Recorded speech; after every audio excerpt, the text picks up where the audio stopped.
இந்த ரெசிபியை புழுங்கல் அரிசியில் செஞ்சு பாருங்க, செம்ம சாஃப்டா வரும். என்ன ரெசிபின்னு பார்த்தலாமா? இந்த ரெசிபிக்கு 2 கிளாஸ் அளவுக்கு புழுங்கல் அரிசியை எடுத்து 3 மணி நேரம் ஊற வச்சிருந்தேன். அது வந்து தண்ணியெல்லாம் வடிச்சிட்டு மிக்ஸி ஜாரில் சேர்த்துட்டு தேவையான அளவுக்கு உப்பு தண்ணி சேர்த்து நல்லா நைஸாக அரைச்சிட்டு வந்துடலாம். இப்போ அரைச்ச மாவை ஒரு பாத்திரத்தில் மாற்றிக்கலாம். 1/2 கிளாஸ் அளவுக்கு தண்ணி, 2 ஸ்பூன் அளவுக்கு நெய் சேர்த்துட்டு இதை வந்து ஸ்டவ்வை லோ ஃப்ளேமாக வச்சுட்டு மாவை நல்லா வதக்கி எடுத்துக்கலாம். கையில் ஒட்டாத மாதிரி நம்ம வதக்கி எடுத்துக்கலாம். இப்போ மாவு நல்லா சாஃப்டாக வதங்கிருக்கு, இதை தனியாக வச்சுக்கலாம்.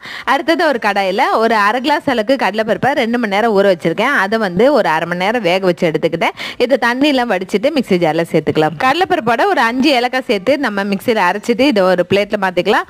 அடுத்ததாக நெய்யில் வதக்கினா நம்ம வந்து தேங்காய் ஒரு 1/2 கப் அளவுக்கு சேர்த்துட்டு தேவையான அளவுக்கு உப்பு அப்புறம் நாட்டு சக்கரை ஒரு 1/2 கப் அளவுக்கு சேர்த்துட்டு நல்லா மிக்ஸ் பண்ணி இதை நம்ம பூர்ணமாக உருட்டி எடுத்துக்கலாம். இப்போ இந்த மாவோட பூர்ணத்தை ஸ்டஃபிங் பண்ணி ஒரு 1/4 மணி நேரம் வேக வச்சு எடுத்தோம் அப்படின்னா ரொம்ப ரொம்ப சாஃப்டான பூர்ண கொழுக்கட்டை ரெடியாக இருக்குது. ட்ரை பண்ணி பாருங்கள். தேங்க்யூ.